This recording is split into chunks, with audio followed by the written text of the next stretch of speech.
लड़की लड़के का अंतर अब हम चाहे नो मोर। लिंग भेद का समाधान हो सकता है, इसके लिए जरूरत है आपकी भागीदारी की। आइए साथ मिलकर आगे बढ़ें। क्यों नहीं?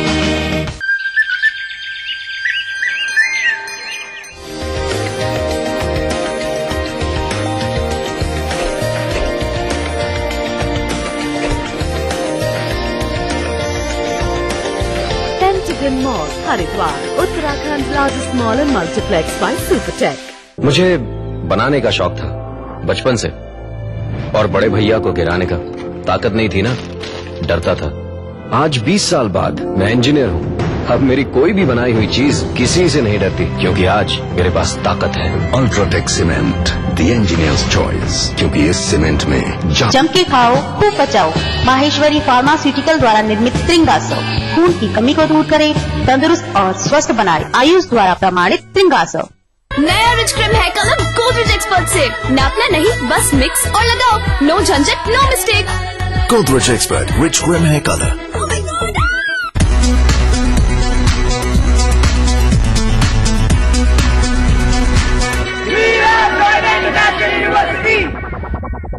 ये कौन सी फीड खाकर गुड फील करती हैं? मज तारा फीड देख के कलोल कर दी कावे तारा तारा। फिर सुबह शाम दूध दाखे टोल भर दी काके फीड तारा। आए भैंसों को नजारा जब फीड मिले तारा। मुझे बनाने का शौक था बचपन से, और बड़े भैया को गिराने का। ताकत नहीं थी ना, डरता था। आज 20 साल बाद मैं इंजीनियर हूँ। अब मेरी कोई भी बनाई हुई चीज किसी से नहीं डरती, क्योंकि आज मेरे पास ताकत है। UltraTech cement, the engineers choice, क्योंकि इस सीमेंट में जान है। राजेश मसाला है ये, सचमुच स्वादिष्ट, सचमुच शुद्ध। आपके सुझाव के लिए बहुत बहुत धन्यवाद। ये एक शुरुआत है, हम एक साथ मिलकर बदलाव लाएंगे, और इस कोशिश में आपका सहयोग महत्वपूर्ण है। मुझसे सीधा संवाद कीजिए गूगल प्लस हैंगआउट पर 29 मार्च 2013 को 7:30 बजे।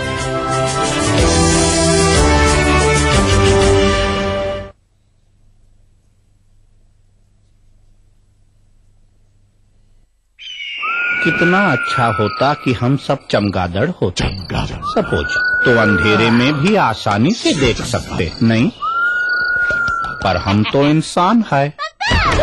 आउच।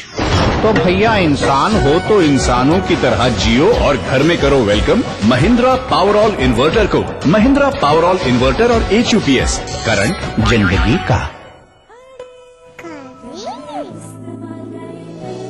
हमारा संकल्प हमें औरों से ही नहीं खुद से भी रहना है आगे। हमने बनाया बेहतर को और भी ज्यादा बेहतर। पेश है महाशक्तिशाली घड़ी डिटर्जेंट पाउडर।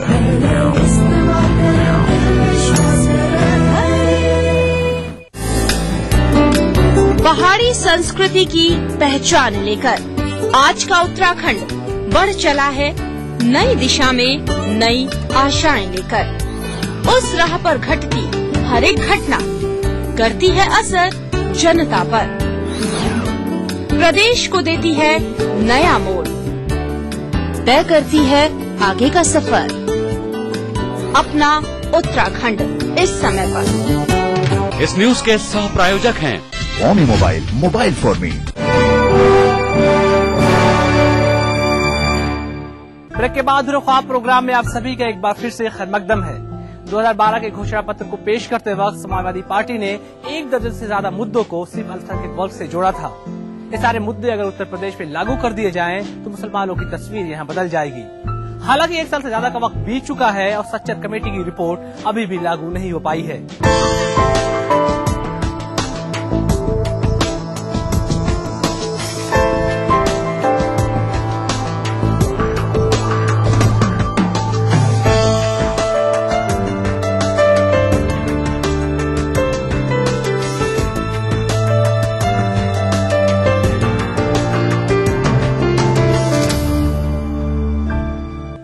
सरकार ने अल्पसंख्यकों से जुड़े कई बिंदुओं पर गौर करते हुए अपने घोषणा पत्र में इसका उल्लेख किया है, जिसमें समाजवादी पार्टी की सरकार रंगनाथ मिश्र आयोग और सच्चर कमेटी की सिफारिशों को लागू करवाने के लिए केंद्र सरकार पर पूरा दबाव डालेगी तथा जो राज्य सरकार के जरिए लागू हो सकती हैं, उन्हें पूरे उत्तर प्रदेश में अतिशीघ्र लागू कराया जाएगा।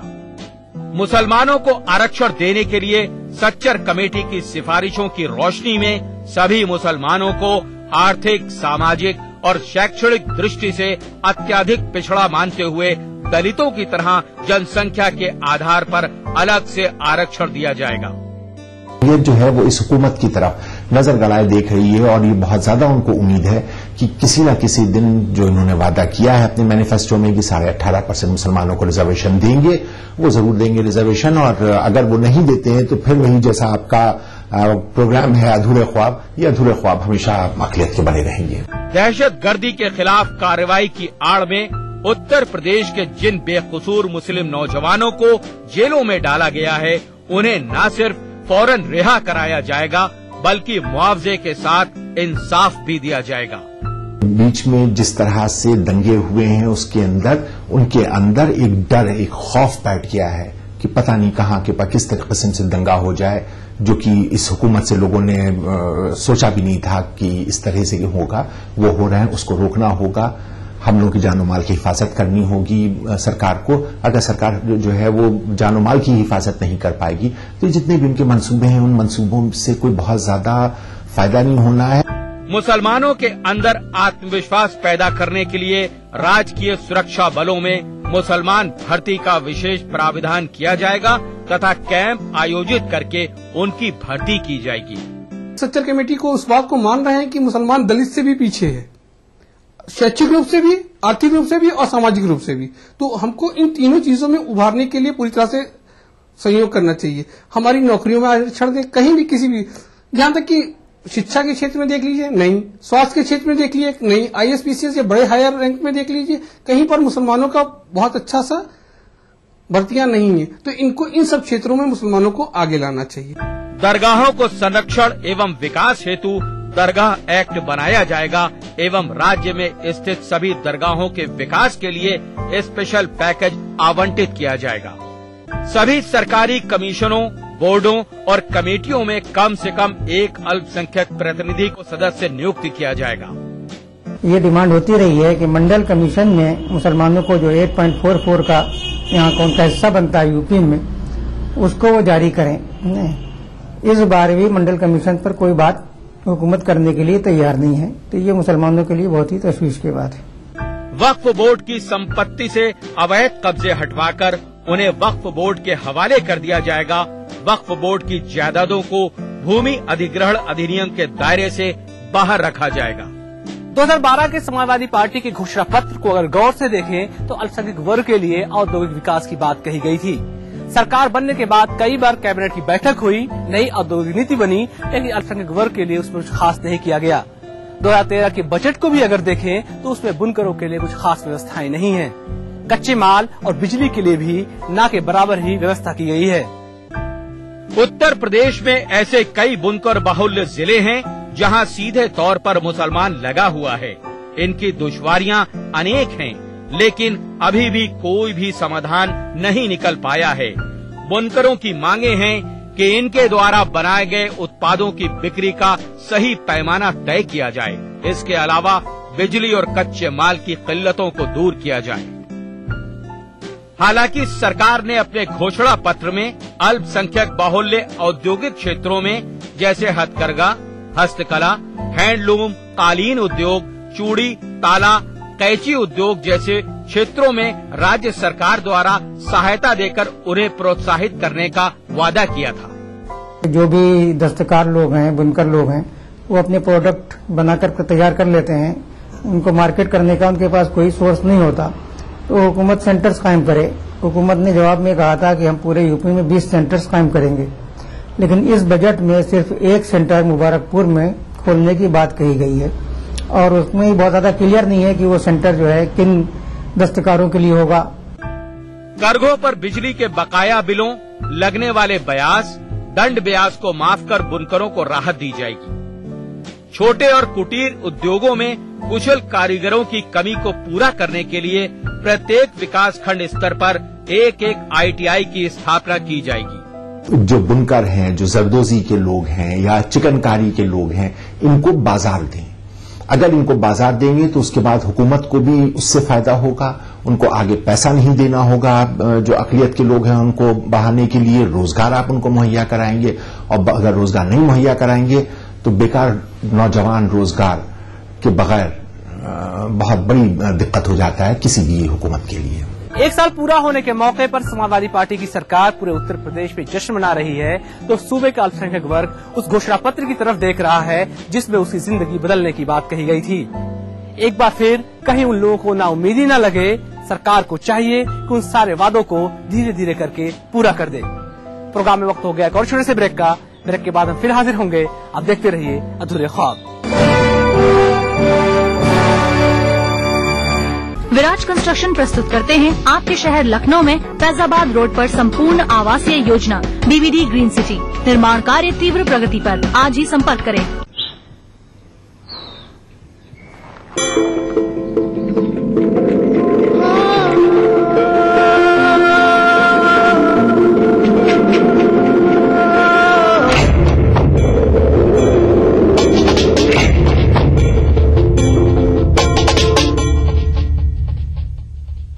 तेरे देश की मिट्टी तुझे पुकारे, भारत का वासी है तू, बात ये गर्व से बतला रे। ओ जुड़ जा रे, जुड़ जा रे, ओ जुड़ जा रे, जुड़ जा रे, जुड़ जा रे।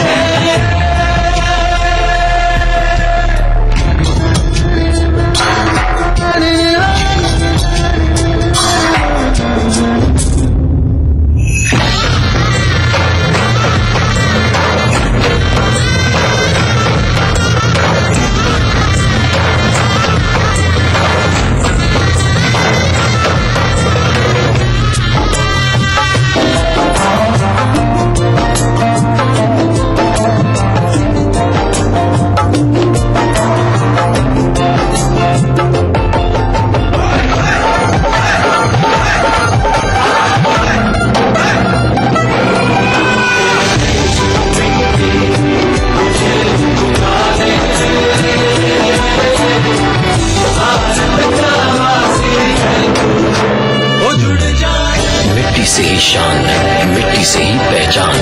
तो बनिए हिस्सा नेशनल पॉपुलेशन रजिस्टर का। कैंप्स शुरू हो चुके हैं। राष्ट्रीय जनसंख्या रजिस्टर, मेरी पहचान, मेरा अभिमान। भारत सरकार द्वारा जनहित में जारी। घर बनाना हो या कोई बहुमंजिली इमारत, बांध या पुल, बिरला गोल्ड सीमेंट। चट्टानों सी मजबूती, खरे सोने की क्वालिटी, बिरला गोल्ड। असली भरोसेमंद दयाल पशु आहार, दूध दमदार, आंख शानदार। आपके सुझाव के लिए बहुत बहुत धन्यवाद। ये एक शुरुआत है, हम एक साथ मिलकर बदलाव लाएंगे और इस कोशिश में आपका सहयोग महत्वपूर्ण है। मुझसे सीधा संवाद कीजिए Google+ हैंगआउट पर 29 मार्च 2013 को 7:30 बजे।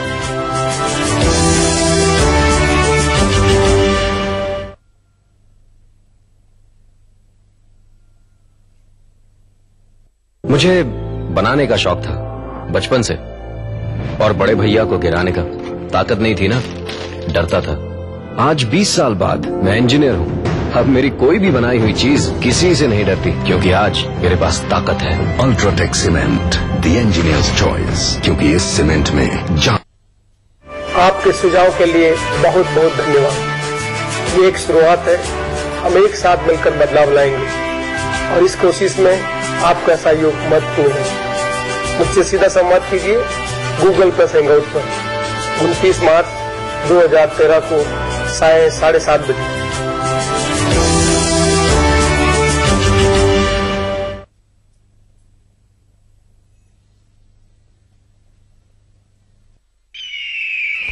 काश कि हम सब उल्लू होते। फॉर एग्जाम्पल, तो अंधेरे में भी आसानी से देख सकते। सी, पर हम तो इंसान हैं।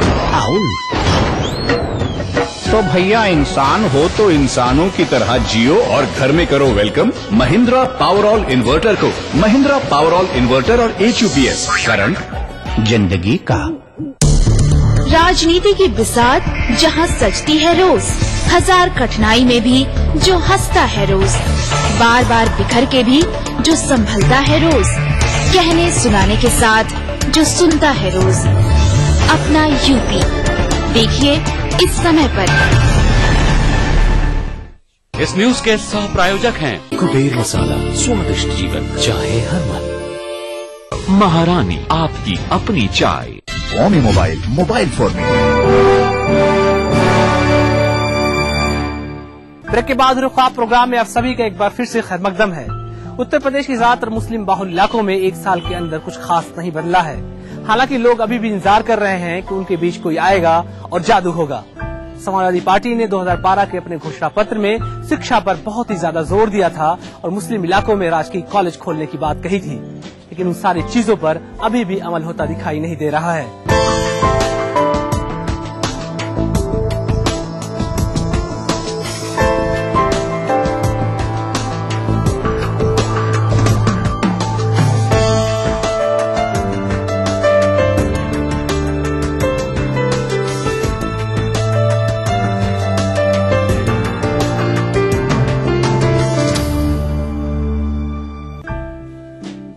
सच्चर कमेटी की सिफारिशों के बाद उत्तर प्रदेश में 21 मुस्लिम बाहुल्य जिले चिन्हित किए गए हैं, जहां स्थिति ज्यादा बेहतर नहीं है।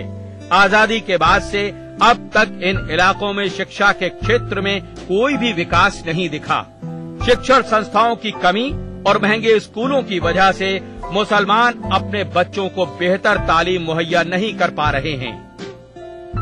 देखा जाए तो सपा ने अपने घोषणा पत्र में मुसलमानों की तालीम पर भी काफी जोर दिया है, जिसमें मुसलमानों के वो शैक्षिक संस्थान जो यूनिवर्सिटी की शर्तों पर पूरे उतरते हैं, उन्हें कानून के तहत यूनिवर्सिटी का दर्जा दिया जाएगा। मदरसों में तकनीकी शिक्षा के लिए विशेष बजट का समायोजन किया जाएगा। उर्दू की प्रोन्नति के लिए मुस्लिम बाहुल्य इलाकों में प्राइमरी, मिडिल एवं हाई स्कूल स्तर पर सरकारी उर्दू मीडियम स्कूलों की स्थापना की जाएगी। तो तालीम के सिलसिले में ये बात आई थी कि तमाम मुस्लिम इलाकों में, मुस्लिम बाहुल क्षेत्रों में हुकूमत उर्दू मीडियम स्कूल खोलेगी। ये बजट आया, इस बजट में भी उर्दू मीडियम स्कूल खोलने का कहीं कोई जिक्र नहीं पाया जाता। टीचरों की भर्ती के लिए है, उनको ये कहना चाहिए कि हम टीचरों की भर्ती में इतने परसेंट, 15%, 20% हम मुस्लिम टीचर्स को रखेंगे। या उर्दू स्कूल की जो स्थापना के लिए थी, उर्दू स्कूल में उर्दू पढ़ाने के लिए मेन एक सब्जेक्ट बनाना चाहिए, उसमें उर्दू टीचर्स को रखना चाहिए। ऐसा कुछ नहीं देखने को मिल रहा है। मुस्लिम बाहुल्य जिलों में नए सरकारी शैक्षिक संस्थानों की स्थापना की जाएगी। इसके अलावा चिकित्सा शिक्षा में कन्याओं व अल्पसंख्यक बच्चों के प्रवेश के लिए भर्ती में आरक्षण की व्यवस्था की जाएगी। आज भी अल्पसंख्यक बाहुल्य इलाकों में ज्यादातर बच्चे मदरसे की शिक्षा तक ही सीमित हैं, जहां सिर्फ उर्दू अरबी के अलावा थोड़ा बहुत हिंदी अंग्रेजी का ज्ञान हो पाता है, जो आज के समाज को देखते हुए नाकाफी है। जानकार मानते हैं कि उत्तर प्रदेश में मुसलमानों की बदहाली की एक अहम वजह मुस्लिम लीडरशिप न होना है। आजादी के बाद से लेकर अब तक बहुत सारे लोगों ने ढेर सारे वादे किए, लेकिन काम न होने की वजह से मुसलमानों का दिल टूट गया। जरूरत इस बात की है कि मुस्लिम लीडरशिप आगे आए और मुसलमानों को उनका हक दिलाए। आजादी के बाद से देखा जाए तो आज तक मुसलमानों की कोई खास लीडरशिप उभर कर सामने नहीं आई। जो लीडर हुए भी तो उन्होंने मुस्लिम समाज पर ध्यान नहीं दिया, जिससे मुसलमानों के बीच नाराजगी बढ़ती रही और मौके का फायदा राजनीतिक पार्टियों ने उठाया। जरूरत इस बात की है कि मुसलमान कोई बेहतर रहनुमा ढूंढे, जिससे उनके जरूरी मसाइल हल हो सकें। मुख्यमंत्री अखिलेश यादव के पास अभी भी 4 साल का वक्त है। सूबे की आवाम अभी भी उम्मीद लगाए हुए है। दूसरी तरफ सरकार को चाहिए कि जो वायदे अल्पसंख्यकों से अपने घोषणा पत्र में किए हैं, उसको अपने बचे कार्यकाल में पूरा करें ताकि सूबे के मुसलमानों के अधूरे ख्वाब पूरे हो सकें। सूबे का वजीर आला बनने के बाद अखिलेश यादव से लोगों को कुछ ज्यादा ही उम्मीदें नजर आने लगी। अखिलेश यादव नौजवान हैं, उनका अपना विजन है। हालांकि इन 1 सालों के बीच में अल्पसंख्यक वर्ग के लिए कुछ खास होता हुआ दिखाई नहीं दे रहा है। अभी भी सरकार के पास 4 साल का वक्त है, लेकिन शुरुआत तो कहीं से करनी ही होगी। आज के लिए बस इतना ही। हमें और हमारी पूरी टीम को दी इजाजत। अगले हफ्ते फिर मुलाकात होगी अल्पसंख्यक वर्ग से जुड़े हुए किसी और मुद्दे के साथ।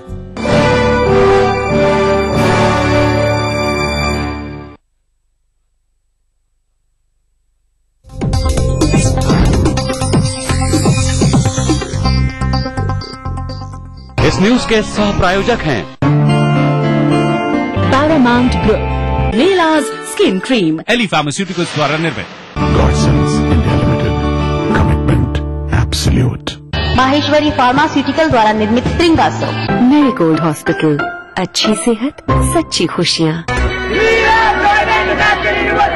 वेक्टस ग्रुप के गंगा, वाटरवेल, वेक्टस पानी की टंकियां और पाइप्स, सचमुच स्वादिष्ट, सचमुच शुद्ध। आए भैंसों को नजारा जब फीड मिले तारा। बीवीडी ग्रीन सिटी, आज ही संपर्क करें और आकर्षक छूट का लाभ उठाएं। Colgate dental cream, number 1 anti cavity toothpaste.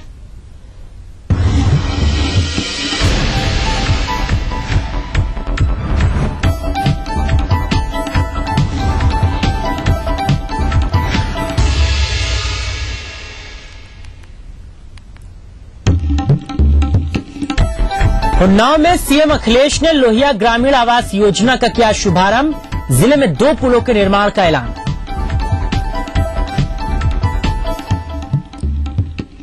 Sonia Gandhi का 1 दिवसीय दौरा कल से रायबरेली में शुरू। कई महत्वपूर्ण योजनाओं की रखेंगे आधारशिला।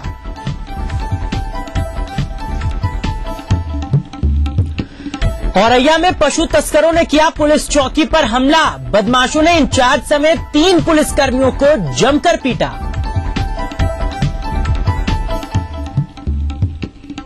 इलाहाबाद में रंगदारी मांगने गए बदमाशों की करतूत। दबिश देने गई पुलिस टीम पर भी की फायरिंग।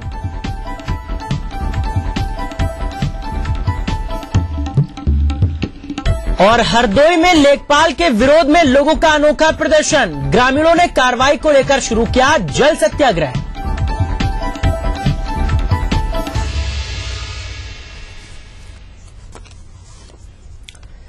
नमस्कार, स्वागत है आपका 6:57 के हेडलाइंस के बाद अपना यूपी में आपके साथ मैं हूं शबाब। अगले आधे घंटे में पूरे प्रदेश की तस्वीर। सबसे पहले खबर अपराधियों के बेखौफ हौसलों की लेंगे। जी हां, प्रदेश में अपराधी किस कदर बेखौफ हो चुके हैं, आज एक बार फिर उसकी बानगी देखने को मिली। अब वो आम आदमियों पर नहीं बल्कि पुलिस पर ही हमला करने से नहीं चूक रहे। मामला औरैया के अजीतमल के मुरादगंज चौकी का है, जहां पर अपराधियों ने चौकी पर हमला कर चौकी इंचार्ज राजवीर यादव और 2 सिपाहियों को पीट पीट कर अधमरा कर दिया। घायल दारोगा और सिपाहियों को अस्पताल में भर्ती कराया गया, जहां से दारोगा को मिनी पीजीआई सैफई के लिए रेफर कर दिया गया है। दारोगा राजवीर का कसूर सिर्फ इतना था कि उन्होंने पशु तस्करी रोकने के लिए मुहिम चला रखी थी। एक वांटेड अपराधी अली हसन की गिरफ्तारी से बौखलाए पशु तस्करों ने चौकी पर ही हमला कर दिया।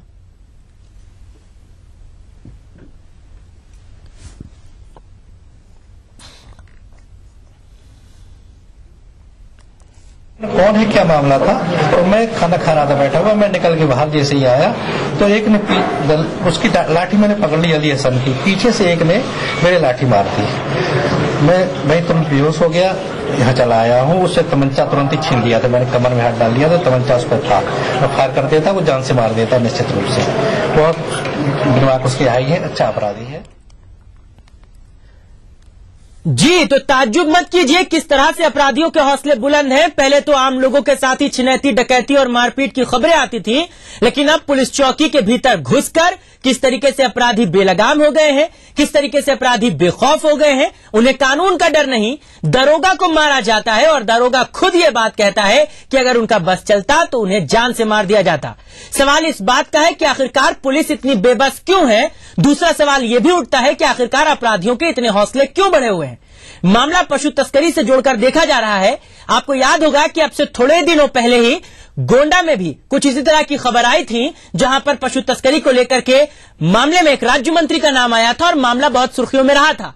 फिलहाल मामला किसी तरह से रफा दफा किया गया, ठंडे बस्ते में डाला गया और मीडिया की नजरों से हटाया गया। लेकिन एक बार फिर से औरैया में यह मामला सामने आया है। सवाल कई सारे हैं, सवाल कानून व्यवस्थाओं को लेकर के एक बार फिर से उठने लगे हैं कि आखिरकार यूपी में यह हो क्या रहा है। आम आदमियों के साथ लूटपाट की घटनाएं, आम आदमियों के साथ मारपीट की घटनाएं अभी तक आम थी। दबंगों के हौसलों की कहानियां आए दिन बुलेटिन में हम आपको बताते रहते हैं, लेकिन इस तरह से अपराधी बेलगाम हो जाएंगे तो आखिरकार आम आदमी का क्या होगा? क्योंकि पुलिस खुद यह बात कहती है कि उनका अगर बस चलता, यानी कि अपराधियों का अगर बस चलता, तो उन्हें जिंदा ही वहां से न जाने दिया जाता। वहीं पुलिस पर हमले की घटना की जानकारी सीएम के कानों तक भी पहुंची है। सीएम अखिलेश यादव ने इस मामले को गंभीर बताया है और कहा है कि किसी भी सूरत में अपराधियों को कतई बख्शा नहीं जाएगा।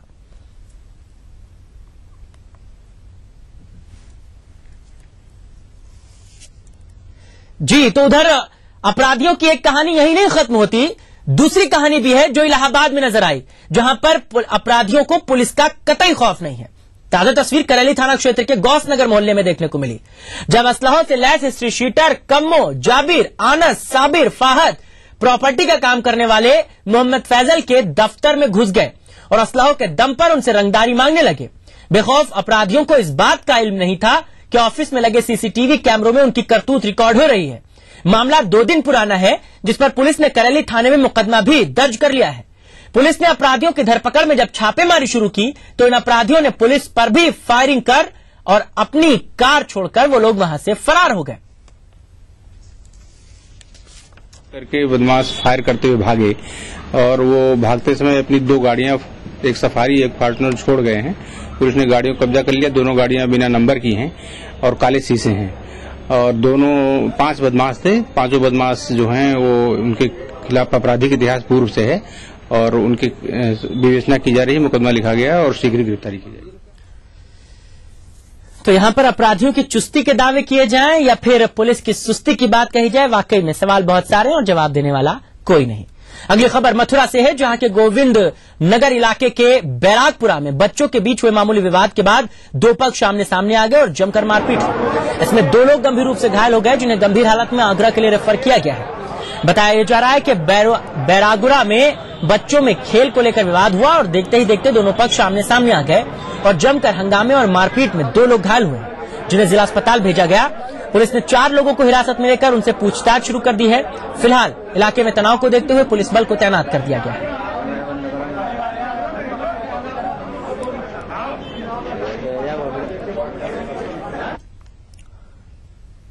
मुख्यमंत्री अखिलेश यादव ने आज उन्नाव में लोहिया ग्रामीण आवास योजना का शुभारंभ किया। इस मौके पर मुख्यमंत्री अखिलेश ने परियार गांव में लाभार्थियों को चेक बांटे। एक जनसभा को संबोधित करते हुए सीएम ने कहा कि अब किसानों को सिंचाई के लिए एक भी पैसा नहीं देना होगा।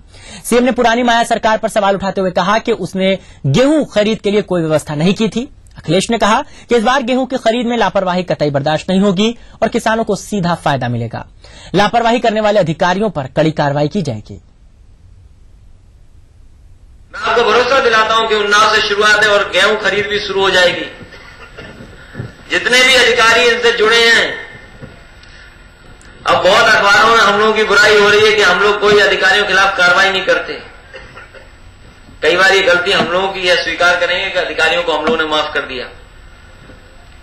लेकिन इस बार अगर किसानों के सामने अगर धोखा हुआ और जो एमएसपी है 1350 रुपया से अगर कम हुआ, तो ऐसे अधिकारी जो इसमें होंगे उनके खिलाफ कार्रवाई करने पे हम लोग हिचके नहीं, कार्रवाई करेंगे। और मौके पे भी अगर जाना पड़ा, मौके पे भी निरीक्षण करना पड़ा तो हम लोग निरीक्षण करेंगे और मौके पर जाकर के सजा देने का काम करेंगे। हम चाहते हैं, सरकार चाहती है किसानों को 1350 रुपया मिले। उत्तर प्रदेश के मुख्यमंत्री ने उन्नाव की इस धरती पर आज डॉक्टर राम मनोहर लोहिया ग्रामीण योजना का शुभारंभ किया और लाभार्थियों को चेक भी बांटा। सपा सुप्रीमो द्वारा कल उठाए गए सवाल पे उन्होंने यहां स्पष्टीकरण दिया और स्पष्ट कह दिया अधिकारियों को कि वो सचेत हो जाएं। अब की कार्रवाई छोटे कर्मियों पे नहीं बल्कि बड़े अधिकारियों पे होगी। इन सब को देखते हुए अब ये कहना गलत ना होगा कि मुख्यमंत्री 2014 की चुनाव की तैयारी में जुट चुके हैं। कैमरा पर्सन आशीष पांडे के साथ अमित गंजू, ईटीवी न्यूज, परिहर, उन्नाव। वक्त एक छोटे से ब्रेक का है। ब्रेक के बाद कुछ और खबरें हैं, जल्द वापस लौटेंगे।